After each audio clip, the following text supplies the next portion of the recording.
Assalamualaikum warahmatullahi wabarakatuh. Selamat pagi, selamat siang, selamat sore, selamat malam dimanapun pemirsa berada dan kapanpun pemirsa menonton tayangan ini. Kembali lagi kita di Om Jack Jaksa Menjawab. Pada kesempatan ini kita mengangkat tema terkait dengan stabilitas harga serta ketersediaan pangan dan bahan pokok di Provinsi Papua Barat. Seperti yang kita ketahui bahwa pemerintah saat ini di samping memiliki prioritas terkait dengan kedaulatan energi, pemerintah saat ini juga memiliki prioritas utama terkait dengan kedaulatan pangan.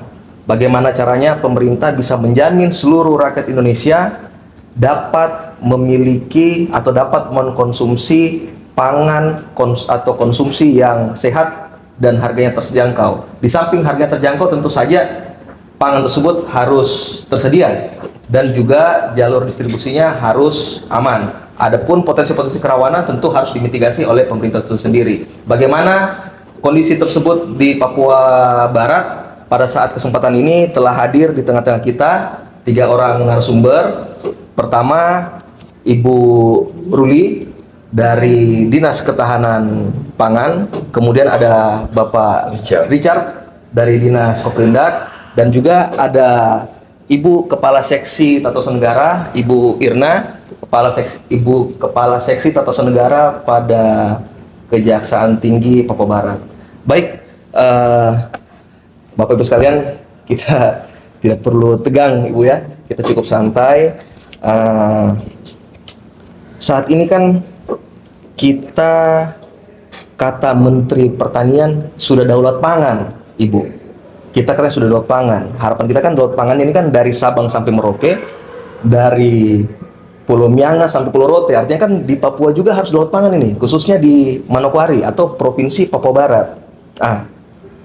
Yang saya ingin tanyakan ke Ibu Ruli terkait dengan ketersediaan pangan di Provinsi Papua Barat, sejauh mana peran Dinas Ketahanan Pangan Provinsi Papua Barat ini bisa menjamin bahwa pangan yang ada di Papua Barat tersedia. Sejauh mana perannya, Ibu? Bisa diperkenalkan? Baik, terima kasih. Sebelum saya menjawab, kami dari Dinas Ketahanan Pangan ya, untuk menjamin ketersediaan pangan itu ada di Provinsi Papua Barat itu, salah satunya itu kami rutin melakukan pemantauan ketersediaan pangan atau monitoring stok pasokan dan harga pangan. Terus kami melakukan kegiatan gerakan pangan murah yang itu tujuannya itu untuk menekan inflasi ya, dan menjaga agar stabilitas harga itu stabil, tidak mengalami fluktuasi yang terlalu tinggi gitu. Kami melakukan pemberian bantuan ya, intervensi pemberian bantuan, dan kami juga melakukan pengelolaan cadangan pangan, di mana pengelolaan cadangan pangan ini juga merupakan salah satu bentuk intervensi terhadap daerah yang dalam keadaan darurat atau dalam keadaan rentan dalam pangan. Baik, Ibu.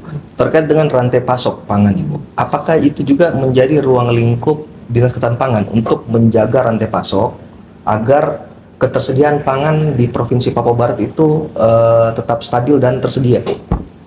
Kalau untuk rantai pasok itu kami tidak mengarah ke sana ya.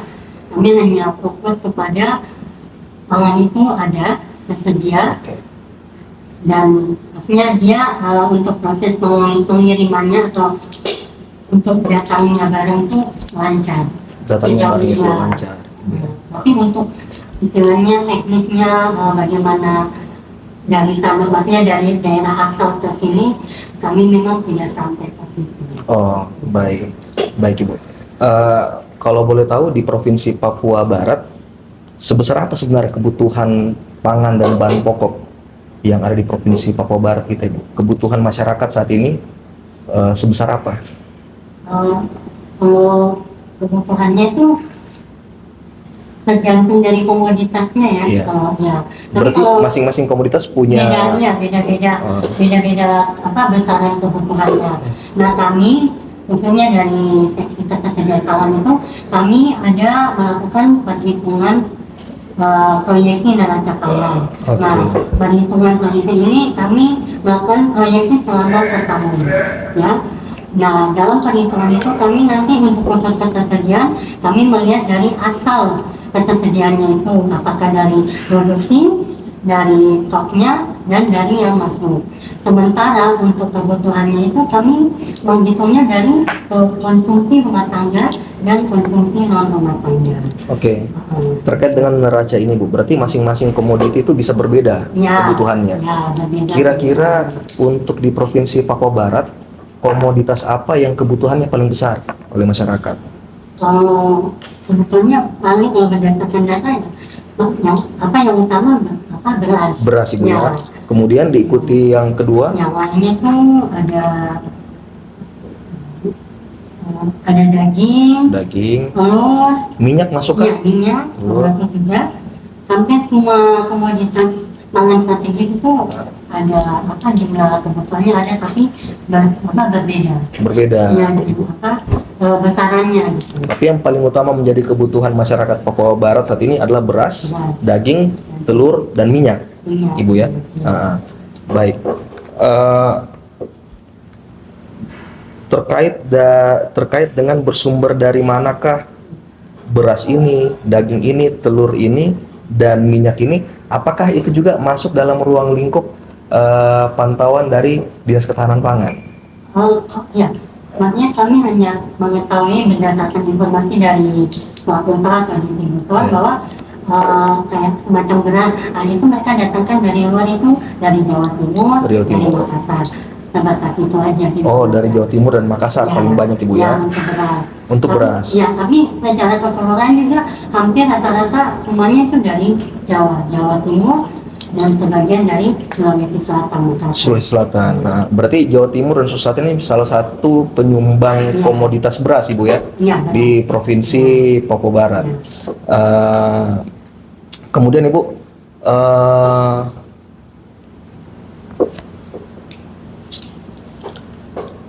pangan dari jenis komoditi ini yang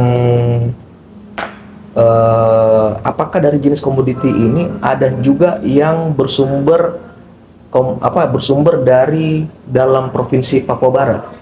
Ada juga. Jumlahnya persentasenya berapa Ibu kira-kira? Kalau untuk beras sendiri? Perhitungannya itu persentasenya kurang dari 1%. Kurang dari 1% ya?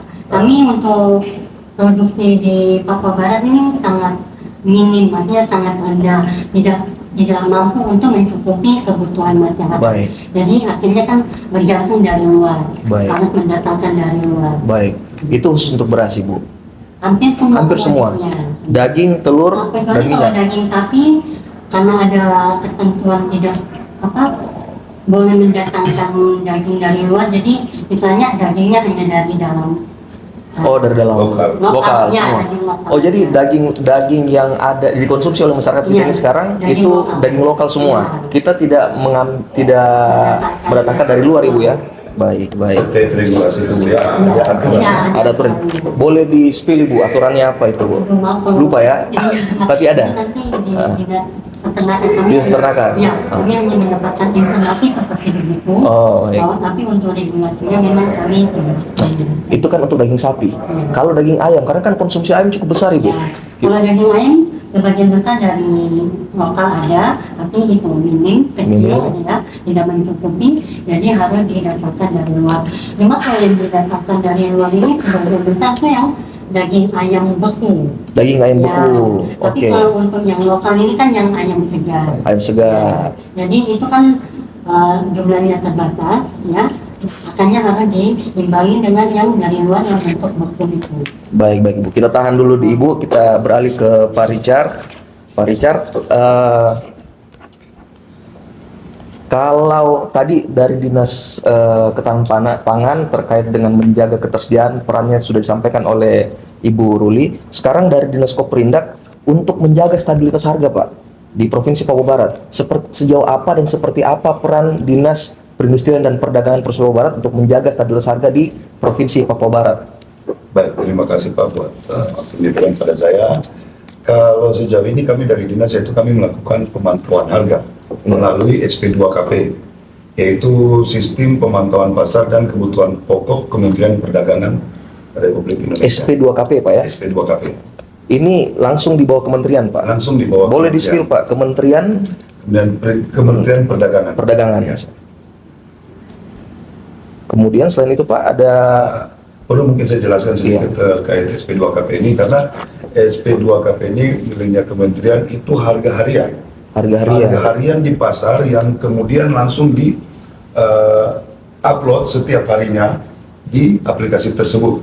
Oke, oke. Jadi dari kementerian langsung ke kabupaten, gitu.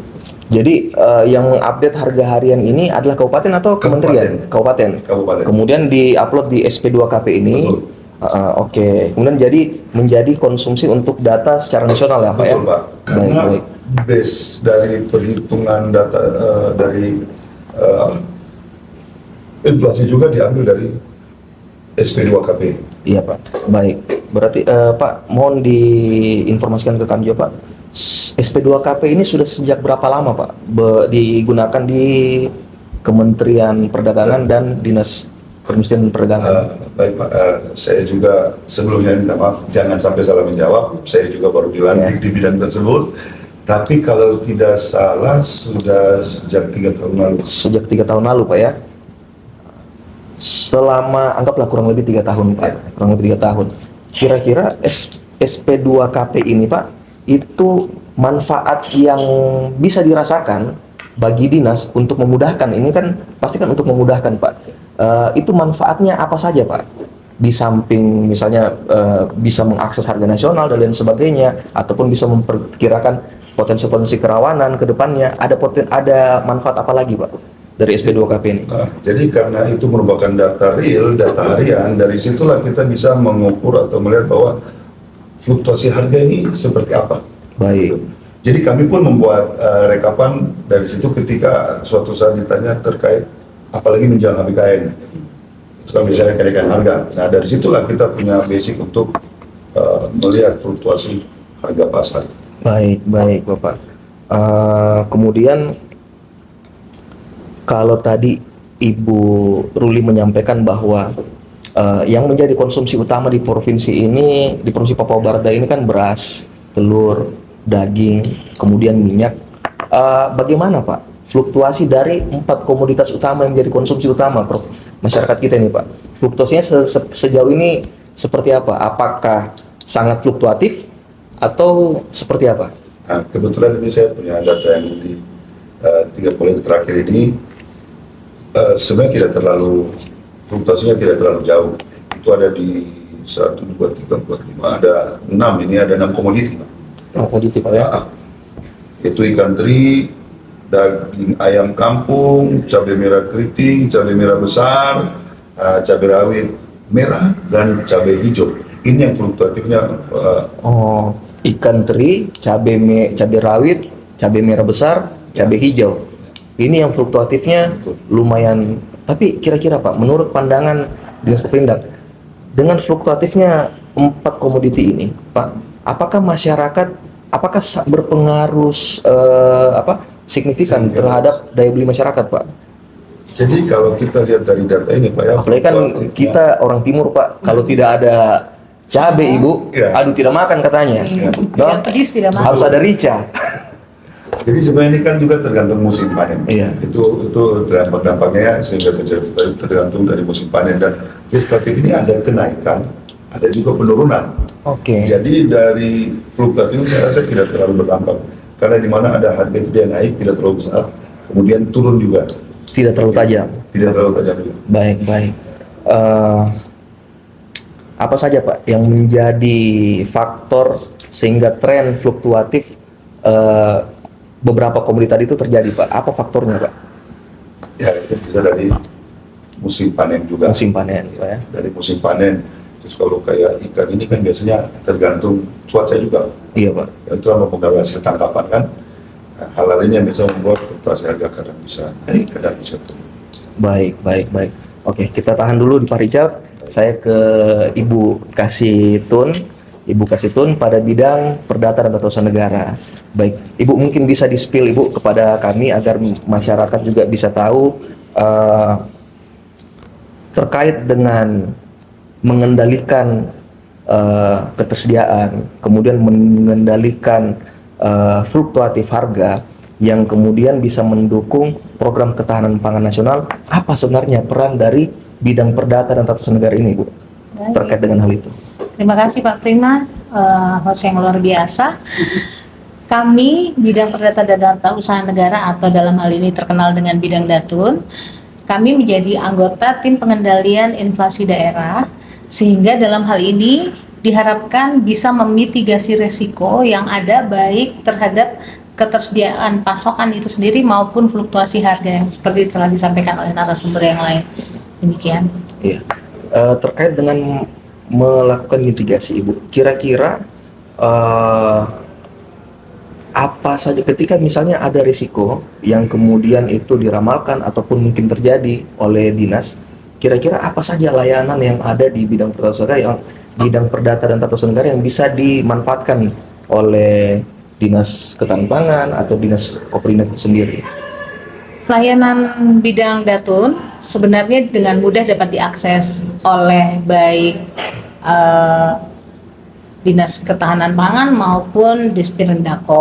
Layanan pertama dilakukan adalah untuk bertemu secara langsung dan mengkonsultasikan apa-apa yang kira-kira bisa menjadi resiko hukum ke depan dalam pelayanan hukum. Jadi Bapak Ibu bisa datang langsung kepada kami untuk bertemu, kemudian kita bisa sama-sama sharing apa yang menjadi masalah hukum yang kemungkinan akan terjadi. Pertama itu, kemudian kedua, melalui surat permohonan kami bisa melakukan pendampingan hukum terhadap permasalahan-permasalahan yang mungkin akan terjadi ke depan, sehingga dengan surat permohonan ini kami bisa melakukan pendampingan atau legal assistance terhadap kegiatan-kegiatan yang akan dilakukan baik di Disperindak maupun di Dinas Ketahanan Pangan. Kemudian terakhir, apabila semua prosedur telah dilalui tapi ternyata tetap ada gugatan perdata maupun gugatan tata usaha negara, kami dengan surat kuasa yang ditujukan kepada Kepala Kejaksaan Tinggi Papua Barat, kami bisa mendampingi baik Dinas Perindakop maupun Dinas Ketahanan Pangan untuk beracara di pengadilan. Baik Ibu, terima kasih. Mungkin boleh di-share juga kami, Bu. Sudah mungkin antara pemerintah provinsi dengan Kejaksaan Tinggi Papua Barat, khusus di bidang tata usaha negara, apakah sudah ada perjanjian kerjasama atau MOU yang mungkin itu bisa mempermudah layanan-layanan yang ada di Datun? Baik. Siap. Tentu saja, Bapak Ibu, kami Kejaksaan Tinggi Papua Barat khususnya di bidang perdata dan tata usaha negara telah menjalin bentuk kerjasama dengan pemerintah Provinsi Papua Barat yang tertuang dalam bentuk perjanjian kerjasama. Namun kerjasama ini harus diperbarui setiap 2 tahun sekali sesuai dengan masa berlakunya perjanjian dimaksud. Jadi begitu Ibu. Jadi memang ada pembaharuan terkait dengan perjanjian kerjasama agar mungkin program yang ada di Dinas Ketahanan Pangan maupun Dinas Koprindak itu bisa dipadukan ketika misalnya nanti ada suatu potensi permasalahan hukum, bisa sama-sama dimitigasi oleh bidang perdata dan tata usaha negara. Izin Pak. Iya, silakan. Mohon maaf kan, bertanya sedikit. Berarti ini semacam pendampingan hukum bisa, kemudian konsultasi hukum juga bisa ya? Bisa. Nah, berarti kerjasamanya seperti itu ya? Seperti itu. Karena kan kadang kita artinya ada hal-hal di lapangan yang kemudian mungkin bisa berpotensi hukum, ya ini berarti bisa kami koordinasikan, konsultasikan, dan juga mungkin bisa sampai di pendampingan ya Bu ya. Bisa Bapak. Jadi apa yang tidak bisa dilakukan oleh bidang perdata dan tata usaha negara sebenarnya peran kami di Datun itu sangat luas. Jadi di samping kami bisa melakukan pelayanan hukum dalam bentuk konsultasi hukum, kami juga bisa melakukan pendampingan terhadap kegiatan-kegiatan yang dilakukan oleh dinas. Juga kami sebagai jaksa pengacara negara, misalnya, tentu Bapak Ibu tidak mengharapkan adanya gugatan perdata atau tata usaha negara terhadap hal-hal yang dilakukan oleh dinas. Tetapi apabila itu ada, kami sebagai jaksa pengacara negara dapat mewakili pemerintah di gugatan tersebut dengan surat kuasa tentunya. Ya, tapi coba kalau kita mungkin kembali ke topik kita Pak ya, terkait ketersediaan pangan. Nah ini kan kalau menurut saya kita tidak berharap ya, mungkin menjelang hari-hari raya besar, kemudian ada penimbunan stok dari distributor atau dari artinya pelaku-pelaku usaha yang berbuat curang, ya ini kan berarti bisa ada penindakan kan seperti itu. Nah sejauh mana kami bisa bertindak, berarti kita bisa konsultasikan ke bidang ibu mungkin ya, mungkin seperti itu. Artinya kan kita tidak tahu ini inflasi kenapa, kita tidak tahu kekurangan stok di pasar ini kenapa, kita tahu-tahu ada ditemukan karena di Dinas Perdagangan sendiri kan kami punya bidang perlindungan konsumen. Iya. Dari perlindungan konsumen itu kalau mereka punya temuan, ya ini kan mungkin bisa dikoordinasikan, bisa konsultasikan supaya kami tidak salah melangkah. Artinya Dinas Pendidikan ini sejauh mana sih sampai dengan hukumnya begitu, sampai harus mengambil satu tindakan hukum itu kami batasannya sampai di mana kan? Baik. Itu mungkin seperti itu yang mungkin perlu kita konsultasikan Iya. Mungkin terdapat pelanggaran Iya. seperti itu ya. Iya. Sebenarnya mungkin hal ini belum beken ya bahasanya, belum terkenal begitu bahwa kami bisa memberikan pelayanan hukum dalam konsultasi hukum baik kepada masyarakat juga kepada instansi yang berkenan untuk menerima konsultasi untuk diberikan advice oleh kami, tetapi terhadap permasalahan-permasalahan yang mungkin akan dihadapi. Berarti ini jadi satu masukan buat kita juga bahwa Iya. sebenarnya di balik kita di dinas sebenarnya kami punya pelindung kan seperti itu. Jadi mungkin sifat Secara hukumnya, Pak, iya. Jadi sebenarnya mungkin lebih cocoknya bukan pelindung tapi mitra untuk berkonsultasi. Artinya ketika misalnya mungkin teman-teman sudah diprediksi nih Pak, ada potensi atau kerawanan yang akan terjadi kemudian hari, apalagi kan data semua kan ada di teman-teman dinas. Ini Pak, berdasarkan data, kemungkinan dalam periode tertentu akan ada tren seperti ini, perkembangan seperti ini. Kira-kira kami bisa memitigasi seperti apa, langkah-langkah hukum seperti apa? Itu bisa dikonsultasikan oleh bidang perdata tata usaha negara, Bu ya? Bisa. Iya. Jadi sebenarnya sifatnya lebih memitigasi dampak risiko, Pak. Seperti itu. Baik, apakah ada potensi kerawanan yang kemudian itu sifatnya lebih terhadap ketersediaan komoditi itu, misalnya terkait dengan rantai pasok, kemudian mungkin misalnya seperti kemarau panjang, atau mungkin bahkan terkait dengan penurunannya daya beli dan lain sebagainya, atau mungkin misalnya gagal panen. Bisa jadi. Bisa jadi. Apakah ada potensi itu, Ibu, di Provinsi Papua Barat? Potensi kerawanan seperti itu? Sejauh ini untuk gagal panen ada, tapi tidak terlalu signifikan. Biasanya itu yang menyebabkan ini pun juga geografis atau geografi, keterbatasan infrastruktur transportasi, ketergantungan pasokan dari luar, ya. ada alih fungsi lahan, kalau usaha pertanian yang hanya pemanfaatan pekarangan, ada rendahnya produktivitas lokal. Ya, salah satu tadi juga dampak perubahan iklim, ya, sama dengan adanya potensi mungkin daerah konflik. Daerah konflik. Ya. terkait dengan alih fungsi lahan, kira-kira di Provinsi Papua Barat, faktor yang menyebabkan terjadinya kerentanan akibat alih fungsi lahan itu presentasinya berapa persen, Ibu? Apa malah mungkin besarkah atau mungkin cukup kecil? Kalau untuk yang ini maafnya karena ada yang tersendiri untuk menentukan persentase wilayah itu ada perhitungannya sendiri. Ada perhitungan yang tersendiri. saya dari sertifikat kesediaan tidak menghitung hal tersebut. Oh, baik Ibu. Kami itu ada yang namanya penyusunan peta kerawanan pangan. Penyusunan peta kerawanan Ya, kerawanan itu yang pangan. nanti akan melihat daerah mana yang rentan pangan. Nah, dengan adanya daerah rentan pangan ini yang nanti akan dilakukan intervensi dengan pemberian bantuan pangan. Oh, baik. Jadi kalau untuk mau tahu persentasenya, kami tidak mengetahuinya karena itu ada sendiri lagi. Ada bidang tersendiri. Ya. Yang memetakan terkait dengan potensi kerawanan ini, Bu ya. Baik Ibu. Kemudian tadi kan ada yang terkait dengan perubahan iklim. Ini kan dari awal tahun kemarin kita dapat informasi akan ada namanya monster El Nino, yang bisa menyebabkan, katanya di awal April ini akan ada kemarau panjang yang bisa menyebabkan kita gagal panen katanya, Ibu. Tapi faktanya kan di Papua Barat ini malah setiap sore kita hujan, hujan. Tetapi jangan sampai di wilayah lain Indonesia itu malah sudah kemarau. Apalagi beberapa komoditas utama yang menjadi konsumsi masyarakat Papua Barat itu suplainya dari luar. Apakah terkait dengan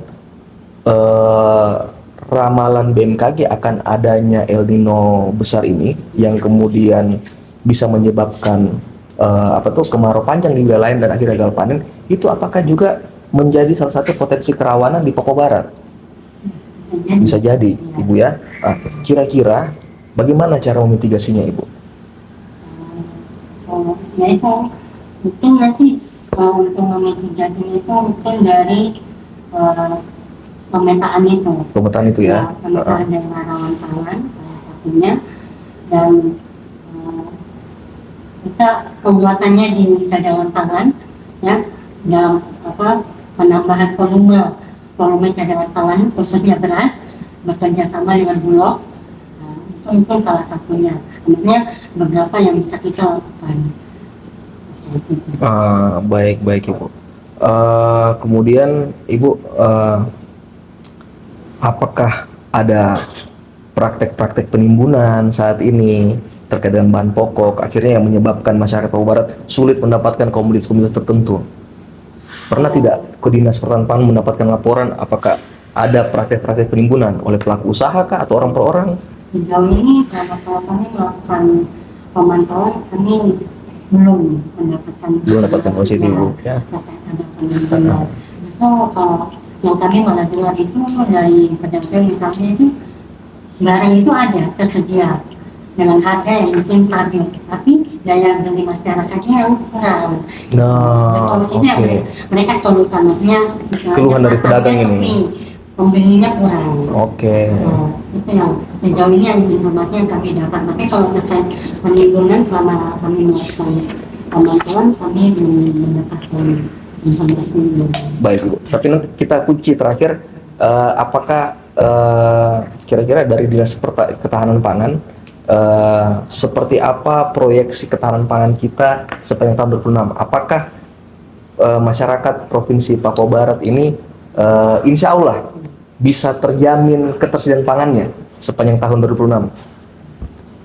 Ya, kalau berdasarkan perhitungan proyeksi ketersediaan pangan itu, kedepannya kami menjamin tersedia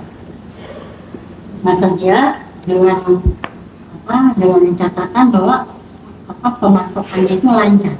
Masukannya itu lancar ya. Dari luar itu lancar, karena kalau dari daerah sumbernya saja mungkin kurang, otomatis yang masuk juga kan akan kurang. Artinya dari daerah yang surplus pangan untuk masuk ke kami ke daerah yang defisit itu kurang, ya otomatis juga ketersediaannya akan kurang. Baik. Itu bergantung dari ini juga daerah asalnya, apakah mereka surplus atau kan juga mengalami defisit. Baik Ibu. Oke, baik, kita tanya. Saya ke Pak Richard. Pak Richard, kalau tadi itu terkait dengan kerawanan di dalam menjamin ketersediaan pangan, apa saja kalau di Dinas Koperindak atau kacamata Dinas Koperindak terkait dengan potensi-potensi kerawanan di dalam menjaga stabilitas harga, Pak? Baik Pak, kalau dari kami ini kan yang menjadi penyebabnya ketidakstabilan komoditas itu ada beberapa hal, yaitu distribusi antar wilayah. Distribusi antar wilayah, Pak. Distribusi antar wilayah. Rantai pasok. Rantai pasok. Karena kami ini kan daerah konsumtif ya, kami bukan daerah yang memproduksi. Jadi kami memang betul-betul Papua Barat ini bergantung dari luar. Seperti beras kami dari Makassar juga dan di Jawa Timur. Yang kurang lebih sama dengan Tangerang, datanya seperti itu. Kemudian untuk sampai di Papua Barat ini kan kondisi geografis Papua Barat, kemudian distribusi antar wilayah itu kan kadang terkendala cuaca. Kemudian satu lagi biaya angkut. Biaya angkut, betul sekali. Itu menyumbang inflasi salah satunya Ya, tuh, biaya angkut. itu biaya angkut, dan kemudian ada juga ini keterbatasan jalur. Keterbatasan jalur, betul. Artinya ada jalur-jalur yang mungkin sulit ditempuh walaupun mungkin misalnya dari sini ke Pegang. Ini belum jalan daratnya sudah ada, tetapi apa kendaraannya itu kan tidak bisa kendaraan yang kayak kita harus pakai double cabin yang muatannya lebih sedikit. Nah, ini kan sangat mempengaruhi, Betul, mempengaruhi. Kemudian harga di satu daerah dengan daerah lain itu berbeda. Seperti itu Pak. Terus kemudian ya seperti tadi kita juga bergantung terhadap pasokan dari luar. Ya kalau seperti tadi Bapak bilang ini ada isu bahwa akan ada, ini pernah terjadi waktu kalau kita lihat 2 tahun lalu apa ya, yang banjir. Iya. Oh, ini malah banjir ya bencananya. Ya, Ini kan nanti jadi katanya kemarau. Gagal panen. Gagal itu, panen. Itu memang sempat itu harga beras memang melonjak. Cuma kami dari dinas, kami kan ada buat semacam pelaporan dari distributor. Itu dilaporkan setiap bulan terkait ketersediaan stok dan kemudian rencana pengadaan. Nah, jadi dari situ kami bisa memantau stok di distributor ini masih ada. Kemudian rencana pengadaannya itu berapa, kapan. Nah, di mana kalau memang kemudian dari laporan tersebut ternyata rencana pengadaan sekian ton, tetapi mungkin tersedia cuma sekian ton, artinya berkurang dari rencana mereka. Berarti kan dari daerah penghasil ini berarti kurang kan gitu. Iya. Nah, ini sebenarnya sudah mulai warning. Yang sudah mulai warning berarti ada kekurangan stok. Nah, dari situ kami bisa membuat laporan ke atasan bahwa ketersediaan stok ini menurun seperti itu. Oke. Baik Pak. Kemudian Pak Richard, di lapangan apakah ada praktik-praktik spekulasi harga di pasar yang akhirnya bisa mengakibatkan terjadinya ketidakstabilan bahan pokok? Ini kan juga menjadi salah satu potensi Pak. Betul, ya. Potensi harga kita itu tidak stabil Pak. Apakah ada praktik-praktik itu Pak? Kalau kami sampai sejauh ini belum pernah menemukan, artinya ada praktek-praktek yang seperti itu. Karena dari bidang perlindungan konsumen juga itu selalu mengawasi. Artinya jangan sampai ada penimbunan, kemudian ya artinya seperti itu ya, penimbunan atau mungkin begini. Begitu ada wacana sebenarnya Bapak bilang ini kayaknya ada badai. Mulailah pedagang. Ada kemarau. Mulai pedagang mau ini kemarau dan ini kami timbul dulu supaya kalau nanti betul terjadi kelangkaan stok kami bisa jual dengan harga yang sejauh ini kami Belum ditemukan Pak ya. Nah, justru yang ditemukan malah pedagang itu sepi. ya. Daya beli masyarakat Ya. kurang Pak ya. Nah, baik Pak. Kemudian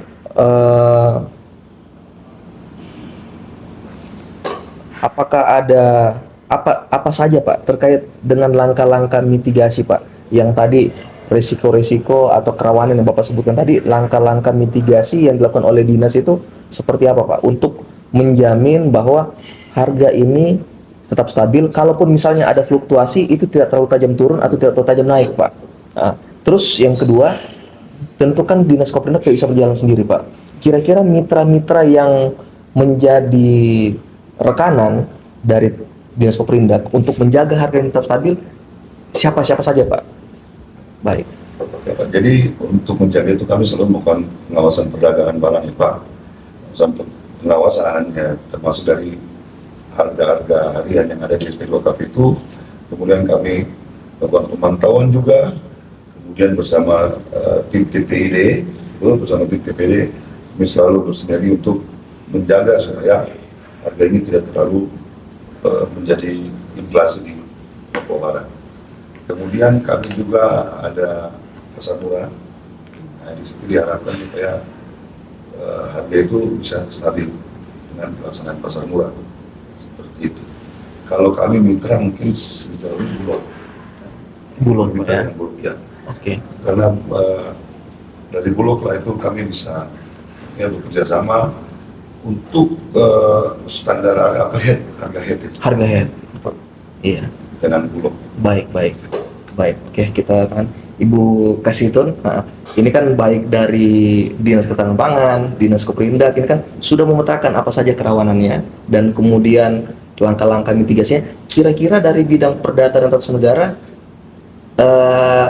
dari adanya kerawanan tersebut, kemudian langkah-langkah mitigasi, kira-kira apa saja yang bisa bentuk kerjasama untuk misalnya bisa membantu teman-teman dinas untuk memetakan atau misalnya mengantisipasi kerawanan tersebut dan sama-sama mitigasi risiko-risiko yang ada, Ibu. Sebenarnya sejak awal kan sudah kami sampaikan bahwa kami adalah salah satu anggota di TPID. Nah, apabila terjadi fluktuatif dalam hal ini naik ya, kalau turun kita nggak ngomong nih ya. Kalau naik itu yang biasanya derita ibu-ibu itu kan. Nah, hal ini kan memudahkan sebenarnya konsultasi, jadi tidak perlu datang secara formal. Sebagai anggota di TPID bisa sama-sama kita carikan solusinya. Jadi sebelum kita menempuh langkah-langkah formal, informalnya bisa dilaksanakan terlebih dahulu, sehingga terhadap hal-hal yang dikhawatirkan itu bisa termitigasi lebih awal. Lebih begitu. awal, Ibu ya. Iya. Jadi artinya mitigasi lebih awal ini bisa dalam bentuk apakah nanti bantuan hukum kah, pertimbangan hukum, atau mungkin lain hukum yang lain, Ibu? Kalau dalam bentuk konsultasi hukum, otomatis pelayanan hukum. Pelayanan hukum. Ya. Kemudian kalau yang lain berarti membutuhkan, maksudnya pendampingan, artinya membutuhkan surat permohonan. Surat permohonan. Kemudian kalau harus menjadi wakil beracara di persidangan, otomatis kami membutuhkan surat kuasa. Makanya sebelum masuk kepada hal-hal tersebut, karena kami juga anggota atau bagian dari TPID, alangkah baiknya apabila ini disampaikan terlebih dahulu, dikomunikasikan terlebih dahulu, baik itu sebagai anggota maupun di dalam konsultasi hukum. Baik, baik. Kemudian yang terakhir, Ibu, kira-kira Ibu, kalau masyarakat misalnya ingin mendapatkan, ada keluhan, Ibu, masyarakat ada keluhan, misalnya terkait dengan kesulitan dia mendapatkan pangan, atau misalnya ke tempat dia adanya fluktuasi harga, kemudian itu berdampak terhadap dirinya, Ibu, apakah bisa dilaporkan ke bidang datun atau mereka bisa konsultasi? Bisa sekali. Jadi buat anggota masyarakat, kami bidang datun membuka juga pelayanan hukum dalam bentuk konsultasi, baik itu ketemu muka, tatap muka, maupun melalui web Halo JPN. Makanya kenapa seragam kami beda dengan Pak Prima. Yeah. Seragam kami adalah seragam yang lebih membumi, sehingga kami bisa lebih akrab kepada anggota masyarakat. Biasanya kalau dengan seragam coklat-coklat begini, orang akan bilang takut nih, jangan sampai kita dikira bermasalah begitu. Sementara dengan seragam yang lebih ramah, kami berharap anggota masyarakat bisa lebih mudah mengkonsultasikan apa yang menjadi permasalahannya kepada kami. Saya dengar di Datun ada Halo JPN, Ibu. Ada Halo JPN. Jadi itu apa saja yang bisa, bagaimana cara masyarakat akses, kemudian apa saja manfaat Halo JPN dan apa saja yang bisa dikonsultasikan oleh masyarakat, Ibu? semua bisa dikonsultasikan, baik masalah perdata tata usaha negara maupun pidana. Karena beberapa waktu yang lalu pada saat kami melakukan kegiatan sosialisasi di area publik di mall misalnya, ada anggota masyarakat tuh yang mau ketemu face to face, tapi ada juga yang malu untuk masuk bertemu dengan kami, karena itu tadi bahasanya nih kejaksaan gitu. Jadi mereka berpikir bahwa takutnya nih mereka dikira bermasalah. Sementara dengan website Halo CPN yang bisa diakses melalui kode barcode, itu masyarakat yang malu-malu tadi bisa mengkonsultasikan apa yang menjadi keluhan mereka, tetapi nanti akan masuk kepada website kami dan dalam jangka waktu maksimal 3 hari kami sudah harus menjawabnya. Baik. Dan itu bisa disampaikan kembali, nanti bisa dibaca kembali oleh si penanya. Sebagai mama-mama boleh bertanya nggak? Boleh, boleh. Boleh ya? Boleh. Jadi Boleh. Bapak Ibu, baik Pak Richard maupun Ibu Ruli, sejauh ini ketersediaan pangan itu sendiri di Papua Barat ini dalam wacana aman ya? Baik itu beras maupun yang lain, karena buat kami itu penting toh, apalagi hujan, sehingga kita pasti khawatir nih, ibu-ibu ini yang paling khawatir nih, ya kan? Derita ibu-ibu tuh kalau harga naik, derita ibu-ibu juga kalau pasokan tidak ada. Yang tadi kan yang disampaikan bahwa kerjasamanya dengan Bulog. Bagaimana dengan pasokan misalnya dari beras yang brand, yang punya merek? Mana yang lebih dikhawatirkan? Apakah pasokan yang rantai pasokan dari yang bermerek atau yang Bulog punya? Yang maksudnya kemungkinan Bulog. seperti ini. Iya. Baik, jadi mungkin saya menjawab dulu ya. Kalau produk dari Bulog sendiri itu sebetulnya ada beras premiumnya juga. Jadi Bulog itu selain beras SPAP itu kan beras Bapang yang didistribusikan itu, Bulog juga punya beras premium. Yang di distributor juga punya beras premium.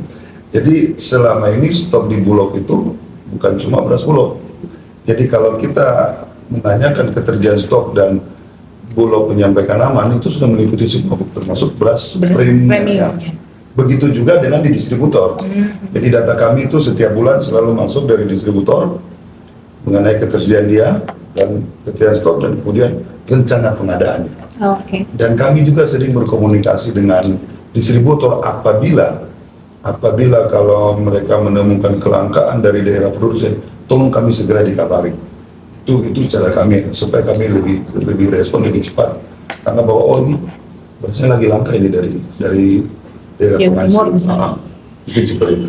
Jadi kami ibu-ibu tidak perlu khawatir ya. Tidak perlu khawatir, Ibu. Tidak perlu khawatir. Berarti masyarakat Papua Barat juga nggak perlu khawatir ya. Jadi bunda-bunda hara, kan ada bendahara, ada bundahara. Bunda-bunda hara yang tidak perlu khawatir ceritanya. Iya. Nah, karena dari Dinas Perdagangan sudah menjamin yang premium saja aman, apalagi yang non-premium. Iya. Stok beras. Jadi buat kami ibu-ibu ini aman dapur adalah aman keluarga berarti kan. Yang penting Rica jangan sampai naik. Iya. Kalau yang itu nggak bisa dijamin Nggak bisa Pak. dijamin. Iya, karena dia jadi penyumbang inflasi kan iya dia paling dan karena minggu ini bisa Bisa di naik bawah sekali. 100, minggu depan bisa di atas 100. Iya. Ya, fluktuatifnya jauh sekali ya. Iya, Rica itu, betul. Pak. Kalau Rica nggak bisa dibilang, apalagi musim hujan begini, dia lebih sering cepat busuk. Iya. Iya, betul. Itu kan derita mama. jadi ya kalau kondisi kayak hujan ini kan artinya kan jadi gagal panen gitu ya. Iya, salah satu resikonya Iya. Ibu ya. Salah satu apa? Kerawanan penyebab. Tapi kalau kita pikir juga begini Bu, itu kan dari sisi gagal panen berlimpah pun harganya jadi turun. Iya, karena supply Demand and demand. Iya, Iya. supply and demand-nya kan Pak. Barangnya tersedia, yang butuhkan Nah, kalau, Barangnya berlimpah. Akhirnya kalau yang kami dapatkan itu yang khusus yang cabai ya, itu kadang dia bisa defisit ya, itu karena ada pengiriman keluar. oh, Nah, pengiriman keluar ini yang kadang kami tidak bisa mendeteksi. ini untuk cabai yang diproduksi di Papua Ya, Barat. itu ada permintaan dari luar yang nilai jualnya lebih tinggi Lebih dari tinggi, dalamnya. iya. Jadi kadang dia berkurang untuk cabai yang khusus cabai besar, cabai rawit itu berkurang itu karena ada Permintaan dari luar. permintaan dari luar daerah. Permintaan dari luar. Yang dikirim keluar, ya, Bu, ya? Iya. Iya. Oh. Ada periode-periode tertentu tidak Ibu? Permintaannya itu banyak atau mungkin setiap sepanjang bulan itu ada terus permintaan untuk cabai itu keluar? Ya, kalau dari informasi yang kami dapat itu ada, cuma jadi itu kami tidak bisa mendeteksi seberapa banyak, berapa besar yang Iya. keluar gitu. Tapi ada perdagangan antar wilayah yang keluar itu yang kami datanya Iya. kurang. Rata-rata ke mana Ibu pengiriman keluar? Biasanya kayak ke Biak, Ke Biak Ibu ya. Oh, maksudnya keluar dari masih di provinsi Papua kita. aja. keluar dari provinsi Papua, Papua Barat. Oke, Nah, baik karena baik. permintaannya lebih besar di luar dengan harga yang juga tinggi. Mungkin ke daerah yang mungkin kita lihat yang paling gampang dijangkau dan transportasi Ya. provinsi lain, antar provinsi artinya. Oke. Biak, provinsi Papua karena kami punya kapal. Kapal dari sini Pak ya ke Biak. Betul. Ferry. Ferry, Ya. betul. Begitu juga dengan Nabire, karena hanya butuh 1 hari 1 malam sudah nyampe. Mungkin ke daerah itu lebih banyak. Karena kalau lebih dari itu saya yakin mungkin rusak. Iya. Iya. Karena dia tricky. Ke Sorong juga mungkin Pak ya. Bisa jadi ke Sorong. Pokoknya aksesnya mudah Pak ya. Baik baik. Oke. Baik. Kita sudah ada di penghujung acara, Bapak Ibu sekalian. Saya mau mengunci statement dari Bapak Ibu sekalian. Mungkin dari Dinas Koprindak. Apakah sepanjang tahun 2026 ini, Pak, pemerintah Provinsi Papua Barat bisa menjamin lah ceritanya, menjamin masyarakat bahwa insya Allah harga ini akan terjaga harganya, kalaupun ada fluktuatif itu tidak akan tajam naik dan insya Allah tidak akan tajam turun. Kalau tajam naik kasihan yang konsumen, tajam turun kasihan yang menjual. Izin Pak. Baik, kalau kami dari dinas, yang jelas kami akan berupaya sebelum ada kenaikan, kami sudah berusaha untuk mengetahui itu. Artinya kan kami tidak tahu kapan dan apa penyebabnya. Baik. Nah, jadi, tapi kami selaku pemerintah, khususnya Dinas Perusahaan Perdagangan, kami akan terus memantau, berupaya supaya hal ini tidak terjadi ataupun bisa diminimalisir. Itu Pak, karena kejadian luar biasa ini kan kita tidak tahu Betul. apa dan Insidentil kapan Ya, saja. betul. Tapi kami selalu berupaya untuk mengupdate terus ketersediaan agar bisa menjamin ketersediaan bahan pokok di Papua Barat. Baik. Dari Dinas Ketahanan Pangan, Ibu, pertanyaan yang sama. Apakah sepanjang tahun 2006 ketersediaan bahan pokok kita ini bisa dipastikan insya Allah aman? Bagaimana Ibu? Supaya masyarakat ini tetap tenang ini. Karena seperti dari Iya. pemerintah ya, kami juga akan berusaha semaksimal mungkin agar ketersediaan pangan itu tetap terjaga, tetap tersedia, aman, terkendali dan beragam, bergizi sesuai dengan pola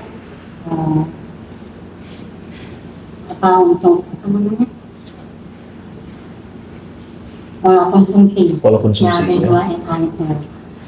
Terkait dan kami juga kan rutin melakukan pemantauan setiap bulannya. Kami rutin melakukan pemantauan ke distributor, pedagang untuk kami memastikan bagaimana stok atau pasokan yang didatangkan oleh pelaku usaha itu agar ketersediaan pangan khususnya yang 12 komoditas pangan ya, pangan strategis itu tetap tersedia. Baik Ibu. Kira-kira baik Dinas Perdagangan, Dinas Ketahanan Pangan, apakah ada hotline atau mungkin kontak person yang atas nama dinas atau atas nama pemerintah Provinsi Papua Barat yang bisa diakses oleh masyarakat ketika misalnya masyarakat menemukanlah misalnya potensi-potensi kerawanan atau bahkan mungkin potensi-potensi perbuatan melawan hukum yang bisa mengganggu terkait dengan stabilitas harga dan ketersediaan pangan di lapangan. Baik, bisa menjawab dulu Pak. Kalau kami dari Dinas Perdagangan itu ada di bidang perlindungan konsumen. Jadi pengadaan konsumen itu ada di bidang perlindungan konsumen untuk pengaduan masyarakat. Bagaimana cara masyarakat bisa mengadu itu Pak? Bisa mengakses kemana? Baik Pak, jadi begini, itu karena di bidang bukan bidang saya belum bisa menjawabkan, takutnya salah, tetapi pengalaman saya, termasuk kemarin siang itu ada pengaduan masyarakat. Ada mungkin nanti pada kesempatan berikut lain mungkin saya bisa sampaikan dengan informasi dari mereka. Baik Ibu. Kalau di Dinas Ketahanan Pangan Ibu? Kami juga belum ada untuk Iya. format untuk pengaduan dari masyarakat. Tapi karena kami lebih sering berhubungan dengan distributor, pedagang, jadi biasanya pada saat kami melakukan pemantauan Oke. sekaligus pengambilan data, disitulah baru mereka menyampaikan Oke. apa yang menjadi masalah atau Oke. unek-unek seperti itu. Baik Ibu, terima kasih. Baik, terakhir Ibu, mungkin dari bidang Perdata Tata Usaha Negara mungkin bisa disampaikan komitmen bidang Perdata Tata Usaha Negara untuk mendukung ketahanan pangan nasional kita, mulai dari Provinsi Papua Barat itu sendiri. Silakan. Kalau dari bidang Perdata dan Tata Usaha Negara, kami menyampaikan bahwa jangan pernah ragu menggunakan jasa dari jaksa pengacara negara dalam bentuk apapun layanan hukum yang berfungsi atau bermanfaat bagi kepentingan dinas Bapak Ibu Saudara. Dan perlu diketahui bahwa layanan kami tidak berbayar, sehingga hal ini tidak akan mempersulit dinas maupun pemerintah Provinsi Papua Barat sendiri. Baik, terima kasih. Jadi itu tadi closing statement dari Bapak Ibu sekalian. Baik pemirsa sekalian, semoga apa yang telah disampaikan oleh para narasumber yang luar biasa yang hadir pada kesempatan ini itu dapat menjadi informasi yang edukatif bahwa masyarakat Papua Barat tidak perlu khawatir karena ketika ada risiko-risiko atau kerawanan terkait dengan ketersediaan pangan, terkait dengan stabilitas harga, pemerintah Provinsi Papua Barat telah menyusun langkah-langkah mitigasi risikonya. Dan tentu saja di kesempatan ini juga telah diinformasikan bahwa Provinsi Papua Barat juga telah ber-MOU dengan Kejaksaan Tinggi Papua Barat, sehingga ketika ada potensi-potensi perbuatan hukum atau potensi-potensi terkait dengan kerawanan tata kelola itu bisa dimitigasikan melalui mekanisme pelayanan pendampingan hukum, pertimbangan hukum, dan pelayanan hukum. Baik, para pemirsa sekalian, demikian diskusi kita pada hari ini. Semoga dapat bermanfaat. Sampai jumpa pada Objek Jaksa Menjawab berikutnya. Terima kasih.